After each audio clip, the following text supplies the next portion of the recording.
Hello everyone. आप सभी का हमारे चैनल पर स्वागत है। आज के इस वीडियो में हम मानव नृत्य तथा रंग बिरंगा संसार जो चैप्टर है उसके मोस्ट इंपॉर्टेंट क्वेश्चंस करने जा रहे हैं जो कि बोर्ड एग्जाम में हर साल पूछे जाते हैं। ठीक है बच्चों। सो देखिए, जो पहला जो क्वेश्चन आपको याद करना है वो है बेटा, मानव नेत्र का नामांकित चित्र बनाने के एग्जाम में आ जाता है। ठीक है, ये मानव नेत्र है बेटा, इसे हम कक्षा बोलते हैं। ये द्विक तंत्रिका है और ये दृष्टिपटल है और ये जो पेशियाँ हैं उसे हम पक्षावी पेशियाँ कहते हैं। और ये हमारा क्रिस्टलीय लेंस होता है। यहाँ पर हमारा जल द्रव्य होता है। ये हमारी आँख की पुतली हुई, ये परितारिका हुई और ये हमारा स्वच्छ मंडल हुआ। तो ये स्वच्छ नामांकित चित्र एग्जाम में बनाने के लिए लगभग हर साल आ जाता है। मानव नेत्र क्या है आप जानते हैं। मानव नेत्र एक अत्यंत सुग्राही ज्ञानेंद्रिय है जो हमें संसार और रंगों को देखने योग्य बनाता है। नेत्र लगभग एक कैमरे की बात ही कार्य करता है। समंजन क्षमता एग्जाम में आ जाता है। नेत्र की समंजन क्षमता से क्या तात्पर्य है, क्या समझते हो? तो बहुत अच्छा क्वेश्चन है। नेत्र की वह क्षमता जिसके कारण वो अपनी फोकस दूरी को समायोजित कर पाता है। देखो बेटा, हम अपने पास रखी किताब को भी देख पा रहे हैं, हम दूर रखी सूरज, चंद्रमा, तारे को भी देख पाते हैं। तो इसी शक्ति को हम क्या कहते हैं? नेत्र की समंजन क्षमता कहते हैं। स्पष्ट दृष्टि की जो न्यूनतम दूरी होती है ना बेटा, वो 25 सेंटीमीटर होती है। जिसकी आंखें एकदम फिट एंड फाइन है, अगर आपको एकदम स्पष्ट देखना है ना तो 25 सेंटीमीटर दूर रखोगे तो तुम मस्त देख पाओगे। उससे पास लाओगे या उससे दूर लोगे तुम्हें उतना स्पष्ट दिखाई नहीं देगा। मानव नेत्र की दृश्य सीमा बेटा वो क्या है? अनंत तक है। क्यों? क्योंकि देखो, तुम सूरज, चंद्रमा, तारे कुछ भी देख सकते हो। तो तारे कितने दूर हैं उसको भी तुम देख पा रहे हो तुम। तो दृश्य सीमा जो है बेटा वो अनंत है। दृष्टि दोष, मानव का नेत्र है तो नेत्र में कई सारे दोष भी होते हैं। जब नेत्र द्वारा दिखे जाने वाली वस्तु का प्रतिबिंब रेटिना पर ना बनकर उसके पहले या अथवा पीछे बनता है तो नेत्र के दोष को दृष्टि दोष कहते हैं। दृष्टि दोष, दूर दृष्टि दोष भी हो सकता है, निकट दृष्टि दोष भी हो सकता है। ठीक है, और इनमें से एक के बारे में एग्जाम में जरूर आता है हर साल। निकट दृष्टि दोष क्या है? इस दोष से युक्त नेत्र द्वारा मनुष्य की पास की वस्तु को तो स्पष्ट देख पाता है परंतु दूर रखी वस्तु को स्पष्ट नहीं देख पाता। नाम के विपरीत है। इस दोष को निवारण के लिए मनुष्य को उचित फोकस दूरी की अवतल लेंस, निकट दृष्टि दोष के लिए अवतल लेंस का प्रयोग करना होता है और दूर दृष्टि दोष के निवारण के लिए उत्तल लेंस। ठीक है, इस दोष से युक्त नेत्र द्वारा मनुष्य को दूर की वस्तुओं को तो स्पष्ट दिखाई देती है परंतु निकट की वस्तु स्पष्ट दिखाई नहीं देती। इस दोष को दूर करने के लिए मनुष्य को उचित फोकस दूरी की उत्तल लेंस का प्रयोग करना होता है।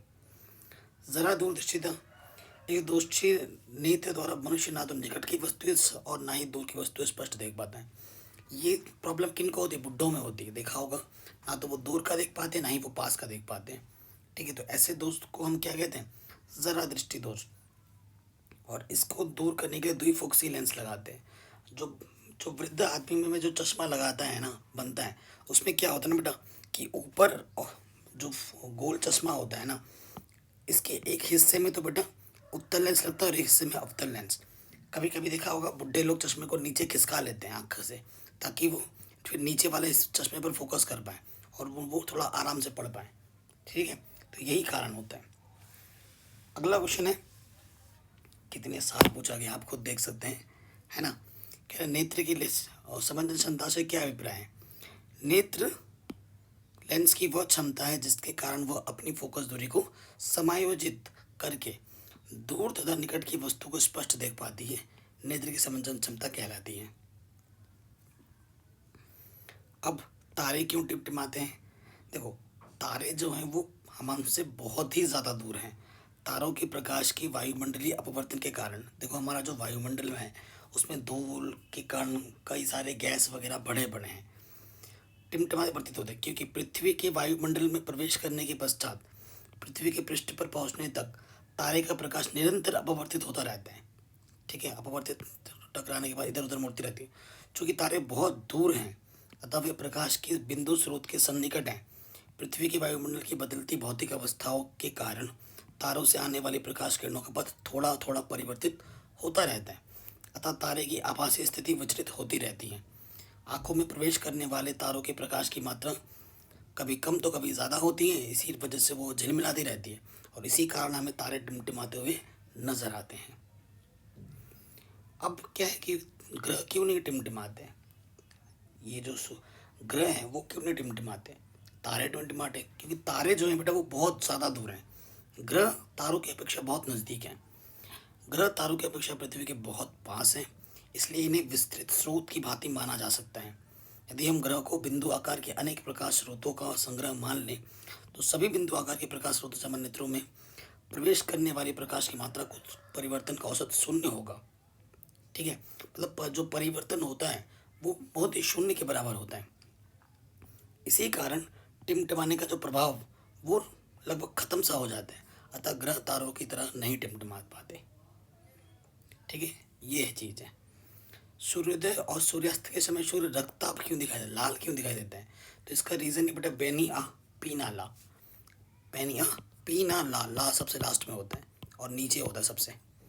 ठीक है, सूर्योदय और सूर्यास्त के समय सूर्य से आने वाला प्रकाश, देखो जब जब भी सूर्योदय, सूर्य यहाँ से उदय हो रहा है और यहाँ पे अस्त हो रहा है, तो ये क्षैतिज अवस्था के एकदम लास्ट पॉइंट पर होता है ना। और लास्ट पॉइंट पर सबसे क्या होता है, ये मेन चीज़ है। अब देखो कि इसको कैसे बना के लिखेंगे।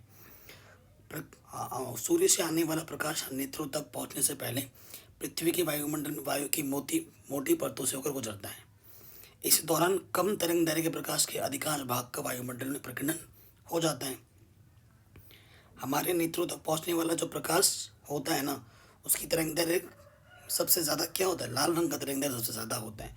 इसीलिए हमें सूर्यास्त के समय और सूर्योदय के समय हमें लाल प्रतीत होता है, रक्ताभ दिखाई देता है। ठीक है, ये इसका रीज़न है। ठीक है, कह रहे मनुष्य की आंख के लिए निकट बिंदु तथा दूर बिंदु से क्या तात्पर्य है? स्वस्थ आंखें के लिए इसकी स्थिति बताइए। तो ये क्वेश्चन पहले ही हम पढ़ चुके हैं। निकट बिंदु क्या होता है? वह निकटतम बिंदु जिससे नेत्र अपनी अधिकतम समंजन क्षमता का उपयोग करके स्पष्ट देख सकता है, नेत्र का निकटतम बिंदु कहलाता है। इस बिंदु से नेत्र तक की दूरी को सुस्पष्ट दर्पण की अल्पतम दूरी कहते हैं, जो कि लगभग 25 सेंटीमीटर होती है। अब दूर बिंदु क्या होता है? वह दूरतम बिंदु जिस तक कोई नेत्र वस्तुओं को सुस्पष्ट देख सकता है, नेत्र का दूर बिंदु कहलाता है। सामान्य नेत्र के लिए यह अनंत दूरी पर होता है। सामान्य नेत्र 25 सेंटीमीटर से अनंत दूरी तक रखी वस्तुओं को सुस्पष्ट देख सकता है। ठीक है, तो निकट दृष्टि कितनी होती है? 25 सेंटीमीटर, और दूर कितनी होती है? अनंत। अगला क्वेश्चन है, जरा दूर दृष्टि से आप क्या तात्पर्य है? इसके कारण तथा निवारण पर प्रकाश डालिए। तो जरा दूर दृष्टि क्या होती है? आयु में वृद्धि होने से के साथ साथ मानव नेत्र की समंजन क्षमता घट जाती है। अधिकांश व्यक्तियों का निकट बिंदु दूर हट जाता है और इस दोष को जरा दूर दृष्टिता कहते हैं। इस दृष्टि दोष को कुछ व्यक्तियों में कई बार दोनों प्रकार के दृष्टि दोष, निकट दृष्टि दोष और दीर्घ दृष्टि दोष पाए जाते हैं। कारण क्या है? ये दोष जो होता है पक्षाभी पेशियों के धीरे धीरे दुर्बल होने के कारण होता है। पक्षाभी पेशियाँ क्या होती हैं? कमज़ोर हो जाती हैं। और क्रिस्टल लेंस के लचीलेपन में कमी होने के कारण भी ये उत्पन्न होता है। निवारण क्या है? द्विफोक्सी लेंस का प्रयोग करके, ठीक है, इसका हम उपयोग सुधार कर सकते हैं। उत्तल लेंस और अवतल लेंस से बना हुआ चश्मा। द्विफोक्सी लेंस आप क्या समझते हैं? दृष्टि दोषों के निवारण में की क्या उपयोगिता है? आयु में वृद्धि के साथ साथ मानव नेत्र दृष्टि, निकट दृष्टि दोष तथा दूर दृष्टि दोनों प्रकार के दोष उत्पन्न हो जाते हैं। ऐसी स्थिति में दोनों दोषों को निवारण के लिए द्विफोक्सी लेंस का प्रयोग किया जाता है। द्विफोक्सी लेंस दो लेंसों के संयोजन से बना होता है। इस लेंस का ऊपरी भाग अवतल लेंस का बना होता है और दूसरा वाला नीचे वाला पार्ट उत्तल लेंस का बना होता है। ठीक है, तो इसीलिए इसको द्विफोक्सी लेंस कहते हैं और ये जरा दृष्टि दोष के लिए उपयोगी होती है निवारण के लिए। मोतियाबिंद किसे कहते हैं? इसका निवारण किस प्रकार किया जाता है? कभी कभी अधिक आयु के कुछ व्यक्तियों के नेत्र का क्रिस्टलीय लेंस दूधिया तथा धुंधला हो जाता है। देखते हो आँख का जो होता है ना पुतली, वो एकदम दूधिया दूधा सा हो जाएगा, तो उसे हम कहते हैं मोतियाबिंद। इस स्थिति को मोतियाबिंद कहते हैं। इसके कारण नेत्र की दृष्टि में कमी आ जाती है, साफ साफ कोई देख नहीं पाता। क्या कारण है? इसको अगर ठीक करना है इसके लिए आपको सर्जरी करनी पड़ती है। मोतियाबिंद की शल्य चिकित्सा होती है जिसके पश्चात दृष्टि का वापस लौटना संभव होता है। ठीक है, टाइम रहते अगर सर्जरी कर लोगे तो सही हो जाएगा। तो इसका एकमात्र उपाय है बेटा सर्जरी, शल्य चिकित्सा, जिसे हम आमतौर पर भाषा में बोलते हैं ऑपरेशन। किसी अंतरिक्ष यात्री को आकाश नीले की अपेक्षा काला क्यों दिखाई देता है? देखो बेटा, अगर तुम ज़मीन पर बैठे हो, है ना, तुम यहाँ पर हो और तुम ऊपर देख रहे हो, तो तुम्हें प्रकाश के प्रकीर्णन के कारण तुम्हें आकाश का रंग नीला दिखाई देता है। ठीक है। अब तुम, ये आकाश है ना, और तुम वायुमंडल से बाहर जब चले जाते हो, अंतरिक्ष में हो, वायुमंडल से बाहर हो तुम, तो वायुमंडल से बाहर होने पर तुम्हें प्रकाश का कोई प्रकीर्णन ही नहीं होगा। ठीक है, प्रकीर्णन नहीं होगा, इस वजह से तुम्हें आकाश का रंग काला दिखाई देगा, नीला नहीं। वही चीज़ यहाँ पर लिखा हुआ है। ठीक है। अगला क्वेश्चन है, निकट दृष्टि दोष किसे कहते हैं, दोष का निवारण किस प्रकार किया जाता है, किरण आरेख बनाकर समझाइए। तो ये बेटा किरण आरेख तो रट लेना है बनाने के लिए। निकट के लिए ये होता है और दूर के लिए ये होता है, हर साल एग्जाम में आते हैं, दोनों में से एक तो आएगा ही आएगा। निकट दृष्टि दोष, निकट दृष्टि दोष क्या होता है, जिसमें निकट की वस्तुएं साफ दिखाई देती हैं परंतु दूर की वस्तुएं स्पष्ट नहीं दिखाई देती, नाम के विपरीत, उसे हम निकट दृष्टि दोष कहते हैं।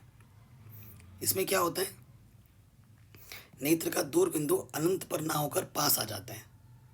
ठीक है, तभी ये दोष उत्पन्न होता है। देखो, दूर अनंत स्थिति पाने पर समांतर किरणें, ठीक है, यहाँ पर बना रहा है, फिर इसको दूर करने के लिए ये लेंस लगा दिया। ठीक है, फिर यहाँ ना बनाकर फिर यहाँ बनाएगा। ये प्रैक्टिस करना है आपको अच्छे से, 2 बार 3 बार खुद बनाओगे अपने आप सही हो जाएगा। इस दोष के 2 कारण हैं। नेत्र लेंस के पृष्ठों की वक्रता बढ़ जाती है जिससे फोकस दूरी कम हो जाती है, और नेत्र के गोले का व्यास बढ़ जाता है जिससे नेत्र लेंस और रेटिना के बीच की दूरी का बढ़ जाना, इसके कारण ये निकट दृष्टि दोष उत्पन्न होता है। निवारण क्या है, इस प्रकार के दोष को दूर करने के लिए एक अवतल लेंस का उपयोग करना पड़ता है। हमें उचित फोकस दूरी की अवतल लेंस की हमें उपयोग करनी होगी। ठीक है बेटा, दूरों में से एक जरूर आएगा, दूर दृष्टि दोष नाम के उल्टा, वह दृष्टि दोष जिसमें दूर की वस्तु तो स्पष्ट दिखाई देती है परंतु पास की वस्तु स्पष्ट नहीं दिखाई देती, ऐसे दृष्टि दोष को हम दूर दृष्टि दोष कहते हैं। ठीक है, जो हमारा नेत्र का निकट बिंदु है 25 सेंटीमीटर से अधिक दूर हो जाता है, ऐसे व्यक्ति को पढ़ने के लिए पुस्तक 25 सेंटीमीटर से अधिक दूरी पर रखनी पड़ती है। इस दोष प्रतिबिंब दृष्टिपटल आर पर ना बनकर उसके पीछे बनता है। ठीक है, देखो यहाँ पर बनना चाहिए तो यहाँ नहीं बनता है, यहाँ बनता है, और जब आप लेंस लगा दोगे उत्तल लेंस तो प्रतिबिंब एकदम सही जगह पे बनेगा। 2 कारण क्या है इसके होने के, नेत्र लेंस की वक्रता कम हो जाना, उसका उल्टा होता है जिससे फोकस दूरी बढ़ जाती है। नेत्र के गोले का व्यास कम हो जाना जिससे लेंस और रेटिना के बीच की दूरी कम हो जाती है, उसका उल्टा एकदम। निवारण क्या है, इस दोष को दूर करने के लिए एक ऐसे उत्तल लेंस का प्रयोग करना चाहिए जो एकदम फिक्स फोकस दूरी का हो, है ना, उत्तल लेंस का प्रयोग करना चाहिए, ऐसे नहीं, एक उत्तल लेंस का प्रयोग करना पड़ेगा। अगला क्वेश्चन है, वर्ण विक्षेपण से क्या तात्पर्य है, ये चित्र बनाना है। ठीक है बेटा, ये प्रिज्म है, ये प्रिज्म है, ये श्वेत प्रकाश की किरण है, प्रिज्म से टकराने के बाद प्रकाश 7 रंगों में व्यक्त हो गई। ठीक है, तो लाल, बैनी, पीनाला, ठीक है, विगव्योर कहते हैं, बैनी, पीनाला। ठीक है, तो बैगनी की सबसे, और ये लाल लास्ट में। तो यहाँ लिखा है, श्वेत प्रकाश किरण का अपने अवयवी रंगों की प्रकाश किरणों में विभाजित होना प्रकाश का वर्ण विक्षेपण कहलाता है, और ये आपको चित्र बनाना है बस। अब कुछ एमसीक्यूज लिए हैं जो एग्जाम पॉइंट ऑफ व्यू से बहुत इंपॉर्टेंट है। मानव नेत्र अभिनेत्र लेंस की फोकस दूरी को समायोजित करने विभिन्न दूरियों पर रखी वस्तु को फोकसित कर सकते हैं, ऐसा हो पाने का क्या कारण है बेटा, नेत्र की समंजन क्षमता। ठीक है, मानव नेत्र जिस भाग पर किसी वस्तु का प्रतिबिंब बनाता है उसे हम क्या कहते हैं, दृष्टिपटल कहते हैं। अभिनेत्र लेंस की फोकस दूरी में परिवर्तित किया जाता है पक्षाभि द्वारा। इंद्रधनुष बनने में प्रकाश की कौन सी परिघटना सम्मिलित होती है, अपवर्तन, विक्षेपण तथा आंतरिक परावर्तन। तारे के टिमटिमाने का क्या कारण है, वायुमंडल में परिवर्ती अपवर्तनांक के विभिन्न परतों द्वारा प्रकाश का अपवर्तन। ठीक है, प्रकीर्णन अपवर्तन के कारण ही तारे टिमटिमाते में दिखाई देते हैं। जब प्रकाश नेत्र में प्रवेश करता है तो अधिकांश अपवर्तन कहाँ होता है, तो अधिकांश अपवर्तन स्वच्छ मंडल कॉर्निया पर होता है। स्वस्थ नेत्र के लिए दूर बिंदु स्थित कहाँ है, अनंत पर, और निकट बिंदु 25 सेंटीमीटर पर। निकट दृष्टि दोष से पीड़ित व्यक्ति के लिए चश्मे कौन किसका चश्मा बनाया जाता है, अवतल लेंस का चश्मा बनाया जाता है। और दूर दृष्टि दोष से पीड़ित व्यक्ति को चश्मे में क्या लगाया जाता है बेटा, उत्तल लेंस लगाया जाता है। ठीक,